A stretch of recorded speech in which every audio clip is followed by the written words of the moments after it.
Hello and welcome back to this edition of Bayou Time. So very glad you are joining us. Your host here, Keith Whiteside, licensed clinical social worker. Always glad that when we get special guests, that we bring as much information to you from them as we can. We don't have him down that often. Really excited to have our Louisiana State Treasurer, John Schroder, here with us. John, welcome to the show. It's nice to see you. It's nice to be back. We appreciate it. Yeah. And I know this is like coming home because you've got family here in Houma. Yeah, my grandmother's Toops from Houma and related all the Mormons, and I have a lot of relatives down there. Not just in Houma, down the bayou, and that's such a really good thing. So I know what down the bayou means. I know it. And so welcome back home. That's Yes, a really sir. good thing. Yeah. Let's start maybe talking a little bit about kind of where we stand, kind of just a little bit of where we are with the Treasury here in Louisiana. And people always wonder, how things are going and managing and funds, and just kind of just an overall with where we are with Louisiana funds. Well, the big story for Louisiana is just how much pandemic money, emergency money is in the coffers of the state right now. A lot of spending going on. We're seeing Right. spending at levels that we've never seen before. Right. The bad part is you just never have enough. So I've said this often that I want to see the money invested in places that bring long-lasting effect and help Louisiana get off the mat a little bit. I mean, unfortunately, it just seems like we rely on these catastrophes to catch up. Right. And you can only do that so many times. Right. So. We do have an opportunity, though, to invest money in places that we haven't been able to do before in infrastructure. So it's important we do that. And I know there's still a lot of things going on down here from last hurricane season. And let's hope and pray that Mother Nature will bypass us this year and maybe for the next few years. Yeah, that would be really, really nice. We know that something's going to happen again. It's kind of one of those things that you kind of remind us. It's not if, but when. We need to be prepared for that. Yes. And so we're trying to do that through the Treasury Department. Right? Yeah, and look, I've pushed for several initiatives during this session that just ended, and one of them was a revolving loan program for infrastructure and for emergency projects, because look, I don't think anybody believes FEMA does a great job. I don't know if anybody thinks FEMA does even an adequate job. So I think it's important that I'd like to see some of this money used in the next 2 years to try to set up some residual type loan programs to come in and help areas that are devastated from these hurricanes, to help them through that first 90 days. Because look, the fact of the matter about FEMA, the more people it impacts, the quicker they respond. You look at what's going on in Calcasieu Parish and Lake Charles. Well, that hurricane didn't really affect anybody outside of Louisiana, not like the previous storm this past season, where it went all the way to New York. So, you had a lot of congressmen affected. They reacted very quickly with their money. Not the case for Lake Charles. Right. So look, it's a long-term vision plan that I had to create this loan revolving program for emergency needs, but it's something that we as a state really need to look at, because we don't have any emergency money set aside to take care of these issues, and we know it's coming. Right. So when are we going to learn our lesson and be proactive? And it's interesting, you mentioned Laura and how it affected both storms. It affected that area over near Lake Charles and Calcasieu Parish, and here with Ida affecting Terrebonne Parish and Lafourche Parish, and like you said, states all the way up to New York. But if we don't put some things in place now to have monies available before FEMA can come in, excuse me, and cut through their red tape to help. Look, and this is an idea, I tell people this all the time. I said this on a radio interview this morning in Baton Rouge, that, let's go steal all the good ideas everybody has from around the country and just implement them. Georgia has an outstanding revolving loan program, but I just haven't been able to get both either the legislature and the governor on the same page at the same time. Right now there's so much money around that the legislature is really not focused on creating anything for the future. What I'd like to have seen is taken some of this money and create a revolving loan program, because it's not a grant. I don't want to create a grant program. Right. This is just to help municipalities, parishes, whoever, political subdivisions through that initial emergency that we know FEMA's going to pay them back on certain things. I mean, let's Right. face it, we've become experts at it, you Right. know. So I don't know. But I'm we need the funds up front. right. No, you have to have the money, but you also have to not spend it to have it, you Right. know. You So can't allocate it to something else yeah, because it's sitting there as a pool. And that happens quite a bit where, politically they go in, well, there's this money here. We need it here now. We'll yeah. worry about that later. And that's sort of product of term limits, to be honest with you. Right. You know, legislators come in, and I'm not saying that they're wrong for this. They come in and they want to bring projects and money home to their districts. Right. I get it. We don't have enough people in the building now that think about tomorrow. When I mean tomorrow, I mean 5 years, 15, 10 years, 20, right. 30 years down the road. Georgia started a program with an infusion of cash from their general fund.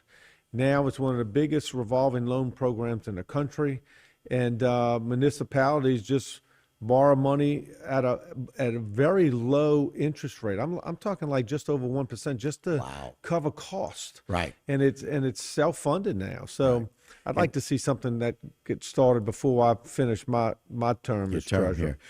here. We're talking a little bit about some of these loans and what happens, but there was this proposal for some grant money because of the Right. storm to help here in our areas. Tell us a little more about Yeah, and that. that's critical. You know, there's about $33 million, I think, set aside by the legislature and the leadership to include the appropriations chairman, who y'all know very very well. We But do. the delegation down this way, Terrebonne, Lafourche, Lower Jefferson, and St. Charles Parish. With an infusion of about $33 million. And it's really designed to offset the losses between FEMA insurance and whatever is left. So it's not it's really to help them be whole and not lose money from the storm. And that money goes into the local governments, Yeah, right? it's specifically for, I apologize. It's specifically for a government who are struggling getting back. I don't know who's devastated more, depending on where you go, whether it's in Right. Lower Jefferson, Terrebonne, Lafourche, or St. Charles. And look, there's others too, but Sure. if it hits you, then it's devastating to you, right? Right. But this money will go directly to government to help them offset their expenses between their insurance and what FEMA didn't cover. And really, it helps the taxpayers Absolutely. because the taxpayers either pay it or the state's gonna pay it. I'm not real sure the source of this money. It may be ARPA money, but it doesn't matter. Yeah. It's Right. $33 million. $33 million for those 4 parishes that you mentioned, and well needed, because on the show we've talked a lot about the fact that we don't think about how much money it costs just to run a municipality or run a parish. And then when you have something as devastating as a storm, you got all these extra costs. It's important to be able to fill the gaps where we know that there are gaps that are not being reimbursed. Yeah, and the nature of government is to spend everything we have. And I really have a lot of respect for those leaders who run their municipalities and are able to run their municipalities and put money aside for a rainy day. Sure. Because we don't do that very well as government. Government wants to spend, I mean, let's face it, government typically is in debt. Right. Our federal government, debt. The state, debt. Sure. So the locals don't carry quite the debt load that the state and feds do. Certainly we're talking on a scale here, On a macro level. yeah, but it's one of the things that I see in local government and at the state level that we don't do well enough. It's set a money aside for a rainy day, so when something comes along, you can help yourself off the mat rather than sitting around waiting for somebody to come to your rescue. Right. And we know that it's going to be a very rainy and a very windy day because it's Yeah. going to probably be related to hurricanes and those kinds of storms. that Yeah, we it's get. not like we don't know this is coming. Right. We know. We talk about emergency preparedness all year long I mean, for what look, happens in June. Look, who would have thought that there would actually be a profession You know, there's a whole industry out there, emergency preparedness, and a lot Right. of that's because of Louisiana and the Gulf Coast. That's exactly right. You know, so no, it's something that you just have to be forward thinking on, and you have to sort of give up today to gain tomorrow. Right. You know. And so, speaking of finding a way to get money back into the economy, you've been able to really effectively look at some of the money that comes in from the gambling industry and making sure that it's appropriated for where it needs to go. Yeah, and this specifically is about unclaimed property. Right. You know, and my team has done an outstanding job. You know, we've increased our unclaimed property output by over 600% since I've been treasurer. And I remember you telling me that last time. I Yeah. was astounded at the numbers, Yeah. and they're even higher now. Oh yeah, it's incredible. You know, 600%. 600% we've increased our outcomes. And that means we Wow. went from doing 25, 28 million to almost $71 million, I think, last year. $71 million.